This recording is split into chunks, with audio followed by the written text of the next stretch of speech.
अस्सलाम वालेकुम दोस्तों, वॉइस ऑफ जापान से मोहम्मद इदरीस आपकी खिदमत में हाजिर है जापान से। तो दोस्तों आज की वीडियो है जी इस बारे में कि जापान से इनविटेशन या गारंटी या दावतनामा कैसे किसी को भेज सकते हैं। असल में इस पे मैंने वीडियो पहले बनाई थी लेकिन उसी टाइम में मुझे मालूम नहीं था और YouTube से ही वीडियो उठा के तो बैक साइड पे लगा दी जिसके ऊपर कॉपीराइट आता है। तो सोचा चले शुरू से फिर एक बार दोबारा ये वीडियो बना देता हूँ, उसको मैंने रिमूव कर दिया है। तो अब इसमें बताता हूँ यहाँ से जापान से डॉक्यूमेंट्स क्या क्या चाहिए होते हैं।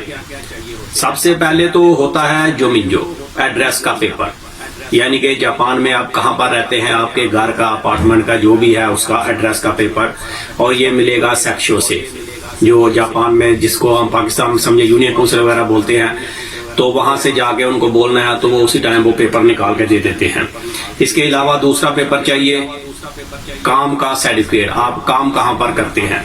तो ये जहां पर बंदा काम करता है कंपनी में, फैक्ट्री में, जो भी काम हो तो वहां से उनको बोलेगा तो वो भी ये पेपर बना के दे देते हैं।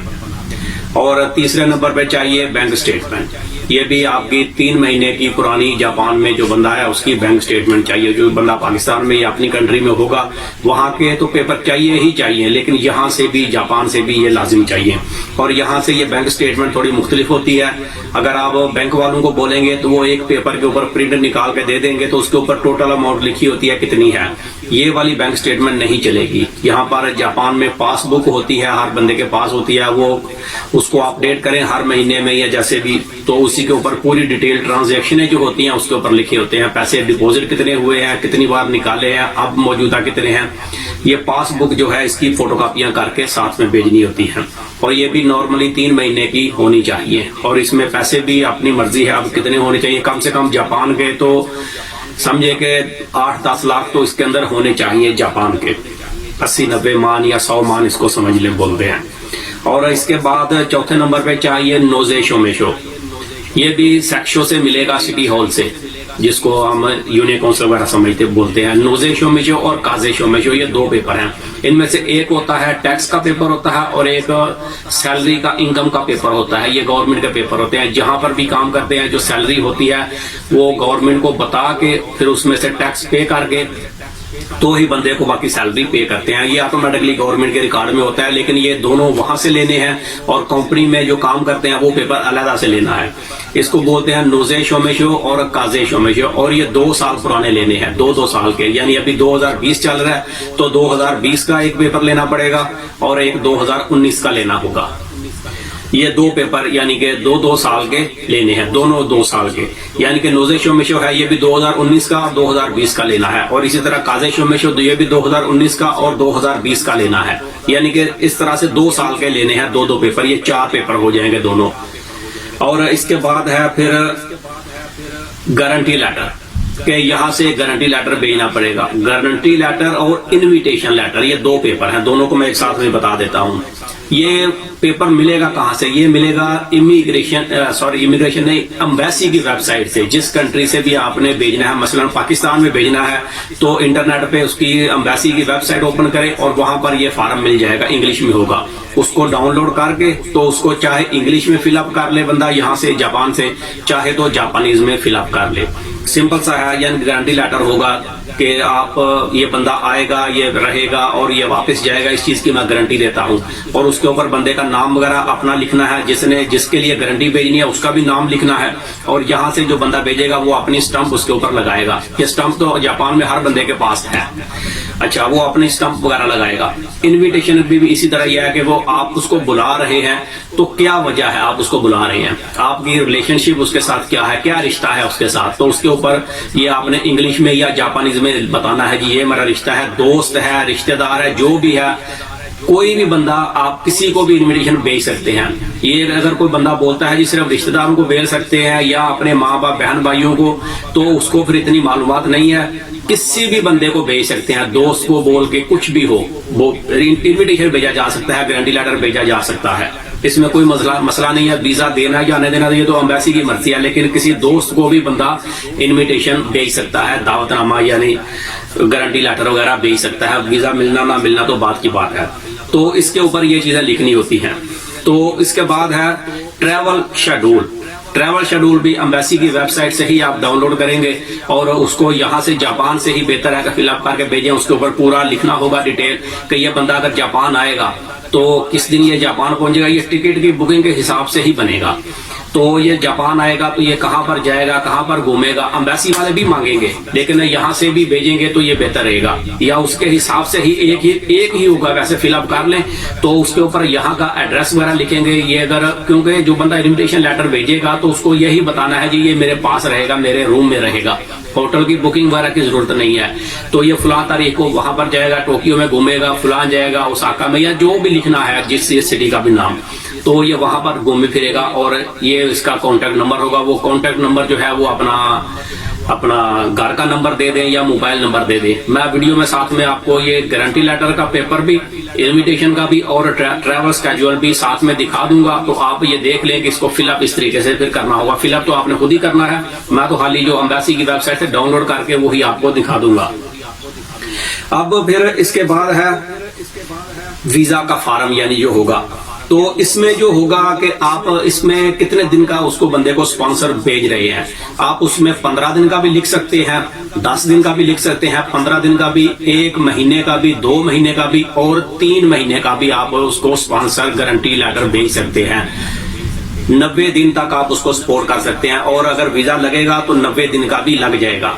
जितने दिन का आप इन्विटेशन गारंटी लेटर भेजेंगे, अगर आपके यहाँ पर सब कुछ डॉक्यूमेंट्स, टैक्स वगैरह क्लियर है तो बंदे का वीजा इंशाल्लाह 90 दिन का भी लग जाता है, कोई इसमें इश्यू नहीं होता। और फिर बंदा यहाँ पर आ जाए तो ये वीजा जो है ये इसको रीन्यू भी करवाया जा सकता है। दोबारा इमिग्रेशन में जाएंगे, जो डॉक्यूमेंट, ये डॉक्यूमेंट दोबारा फिर से यही मांगेंगे जापान से, तो ये डॉक्यूमेंट दोबारा सबमिट करेंगे। तो फिर उनकी मर्जी है वो वीजा रीन्यू करते हैं या नहीं करते, लेकिन आप एप्लीकेशन दे सकते हैं। 15-20 दिन पहले देना होगी या 1 महीना पहले। समझे अभी कोरोना की वजह से मुश्किलात हालात हैं, यानी कि काम जल्दी खत्म हो जाता है दफ्तरों में, तो आप 1 महीना पहले ये एप्लीकेशन जमा करवा दें। अगर उन्होंने देना होगा तो वो रीन्यू कर देंगे। वैसे नॉर्मली जो है ज्यादा लोगों का वीजा वो रीन्यू कर देते हैं इमिग्रेशन वाले, यानी कि 3 महीने के लिए बंदा आ जाए तो फिर वो 3 महीने मजीद उसको आसानी से वीजा मिल जाता है। और ये वीजा रीन्यू करने की कोई फीस ज्यादा नहीं होती, 4-5 हजार येन लगता है तकरीबन। इसमें फीस ज्यादा नहीं है, फीसों का मसला नहीं होता। अच्छा, आप खुद भी कर सकते हैं या किसी वकील के जरिए भी कर सकते हैं। वकील के जरिए कराएंगे तो वकील लेता है 15,000 या 20,000 येन। 20,000 येन वो ले लेता है वीजा रीन्यू करवाने का। अगर वीजा होगा या ना होगा वो आपकी किस्मत है, लेकिन नहीं होगा तो फिर भी उसने कुछ ना कुछ तो फीस ले ही लेनी है, 20,000 या 25,000 में से भी। अच्छा, इसके बाद आ गया जी यहाँ से फिर पासपोर्ट की कॉपी। जो बंदा इन्विटेशन या गारंटी लेटर भेजेगा वो अपने पासपोर्ट की कॉपी भी साथ में भेजेगा। और यहाँ पर जो एलियन कार्ड होता है, जेब में रखने के लिए कार्ड होता है, वीजा कार्ड, उसकी भी कॉपी दोनों साइड की भेजनी होगी। और अगर जापानीज बीवी है, किसी की जापानीज बीवी है, तो फिर उसके लिए एक डॉक्यूमेंट ज्यादा चाहिए होगा। वो होगा कोक्से की तोहन बोलते हैं उसको, यानी कि वो बीवी का जो है, समझ ले कि जैसे हमारा पाकिस्तान में नादरा का फैमिली रिकॉर्ड मिलता है, उस तरह से ये जापानीज का भी है। तो ये अपने उसी ऑफिस में जाके, सिटी ऑफिस में सेक्शन में जाके उनको बोलेंगे जी ये कोक्से की तोहन निकाल दो, फैमिली रिकॉर्ड निकाल दो। वो उसी टाइम वो प्रिंट आउट करके दे देते हैं। फीस जो होती है, फीसें ज्यादा नहीं है। अच्छा, वो निकाल के दे देंगे तो उसके ऊपर जिस बंदे की बीवी है जापानीज, तो उसके ऊपर उसका बीवी का नाम भी होगा, उसके बच्चे अगर छोटे हैं बच्चों के भी नाम होंगे, और जो हस्बैंड है उसका भी नाम लिखा होगा। और बीवी ने अगर पहले तलाक थी, कुंवारी थी, जो भी है उसका हिस्ट्री पूरी उसके ऊपर लिखी होगी। और साथ में अगर बीवी का ये कोक्से की तोहन जाएगा तो फिर बीवी का पासपोर्ट भी कापी लाजिम साथ में भेजनी चाहिए। ये भी एक प्लस पॉइंट है। और अगर बच्चे हैं जापानी तो उनके भी इनमें पासपोर्ट अगर बनवाए हुए हैं तो उनकी कापियां भी साथ लगवा दें। अगर नहीं बनवाए तो फिर भी कोई मसला नहीं है। वो जो फैमिली रिकॉर्ड होगा उसके ऊपर लिखा हुआ है कि बच्चे हैं, जापानीज हैं, जो भी है सब कुछ उसके ऊपर ही लिखा होगा। वो इंक्वायरी वो चेक कर लेते हैं, उनको कोई मसला नहीं है। तो ये डॉक्यूमेंट्स हैं। तो अब इसमें आप जब भेजेंगे तो पाकिस्तान से जो चाहिए वो तो नॉर्मल डॉक्यूमेंट्स वहां से भी चाहिए, लेकिन वहां का डॉक्यूमेंट्स भी पूरे करने जरूरी हैं, और जो यहाँ से चाहिए ये पूरे करने भी जरूरी हैं।